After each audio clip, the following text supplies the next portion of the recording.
Hello friends, तो आज हम शुरू कर रहे हैं एक बहुत ही मोटिवेशनल और interesting story. Let's begin. Greedy landlord यानी कि लालची लैंडलॉर्ड। देखिए क्या है इस स्टोरी में। Let's start. Once there was a farmer who had an apple tree in his garden. एक बार एक फार्मर था जिसके गार्डन में क्या था, apple tree. Okay. The tree used to yield delicious custard apple. अब जो ट्री था वो use to yield means to produce, to give delicious custard apple. Custard apple यानी कि जो सीताफल होते हैं उसको कस्टर्ड एप्पल कहते हैं। लेट्स सी कैसे दिखते हैं custard Apple.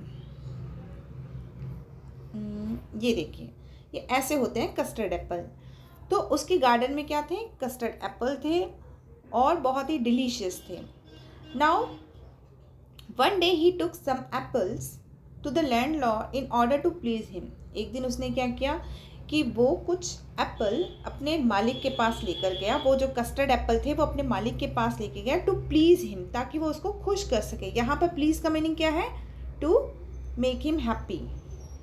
The landlord ate the custard apples and found them to be so delicious in taste that he immediately made up his mind to own that tree.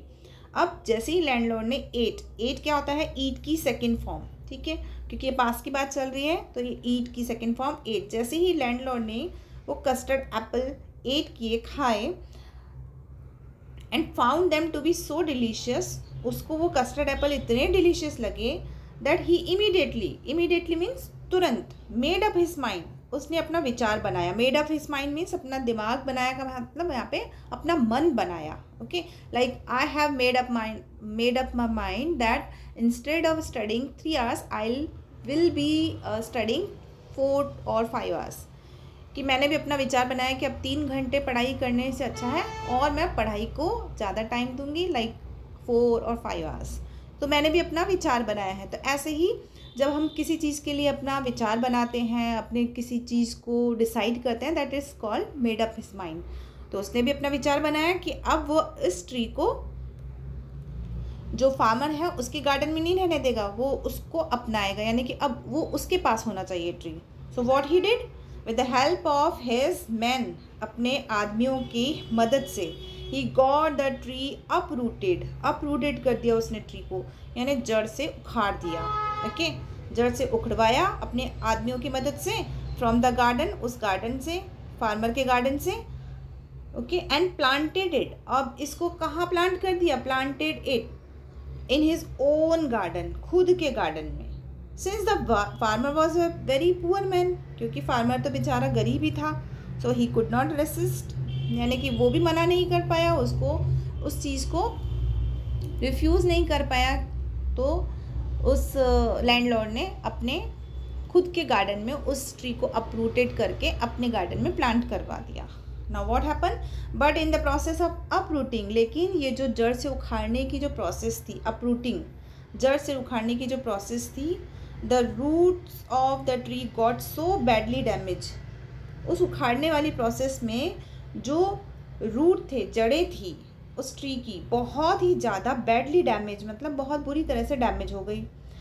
Now the tree could not catch roots in the new place. अब जब उसको नई जगह पे लगाया गया तो वो अपनी जड़ें पकड़ नहीं पाया, यानी कि वो ज़मीन में उसकी जड़ें अच्छी तरह से नहीं लग पाई। And the tree began drying, अब ट्री क्या करने लगा, सूखने लगा। And ultimately means finally it died, यानी कि ये ट्री आखिरकार मुरझा गया और मर गया। मर गया का मतलब वही ख़त्म हो गया। अब उसमें कोई उस ट्री में कोई फल वगैरह, जो कस्टर्ड एप्पल थे, डिलीशियस कस्टर्ड एप्पल, अब वो नहीं लगते थे। Let's see what happen next.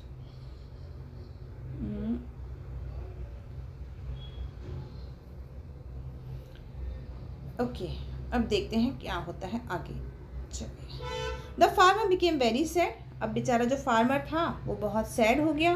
क्यों, टू नो दिस, जब उसको पता चला कि अब वो जो ट्री है वो मर चुका है, अब उसमें वो फल वल नहीं आ रहे हैं। ही थॉट, उसने अपने आप में सोचा, had the landlord not got the tree uprooted, कि अगर उस लैंडलॉर्ड ने उस पेड़ को नहीं उखड़वाया होता, गॉट द ट्री अपरूटेड, ठीक है, खुद नहीं उखड़ाया था ना उसने, उखड़वाया था, खुद नहीं उखड़ा था, तो ये है गॉट द ट्री अपरूटेड, ठीक है। It would still have been yielding sweets and delicious apple, तो वो अभी तक अच्छे डिलीशियस वो और मीठे फल देता रहता, कि अगर उसने उस ट्री को नहीं उखड़वाया होता तो वो अभी तक फल दे रहा होता। अब देखो ये जो सेंटेंस है ना, ये है कंडीशनल सेंटेंस, है ना, यहाँ से स्टार्ट हो रहा है इट और यहाँ तक, ये कंडीशनल सेंटेंसेस है। इसमें क्या होता है कंडीशनल सेंटेंसेस, ये थर्ड वाला कंडीशनल सेंटेंसेस है। 4 तरह के कंडीशनल सेंटेंसेस होते हैं, 0, 1, 2, 3, ये थर्ड वाला है। थर्ड वाले में क्या होता है कि पास में अगर हमने कोई गलती की या कोई ऐसा काम किया है जो हम अगर उस तरीके से नहीं करते तो उसका रिज़ल्ट हमें दूसरे ही तरीके का मिलता, तो वो इस तरह का है। इसमें क्या होता है, देखिए इसको आप समझ लीजिए, इसमें हैड प्लस V3 लगता है पहले वाले सेंटेंस में, और जो नेक्स्ट जिसका रिजल्ट निकलना होता है उसमें होता है वुड हैव प्लस V3, ठीक है। इसको हम और अपने वीडियो में इसको और अच्छे से समझा रखा है, चारों तरह के सेंटेंस में आप इसको समझ सकते हैं। चलिए आगे बढ़ते हैं। तो अगर इसने उस ट्री को नहीं उखड़वाया होता, इसने लैंडलॉर्ड ने, तो वो अभी तक मीठे फल डिलीशियस फल देता रहता। But now neither I nor can he enjoy the apples, लेकिन अब ना तो मैं इंजॉय कर पा रहा हूँ और ना तो वो खुद इंजॉय कर पा रहा है, क्योंकि ट्री ही डाइड है, मर चुका है।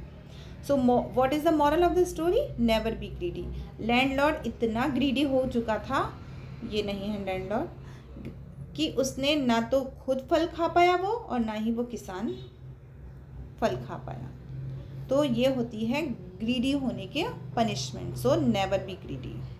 I hope you understood this story. Thanks for watching.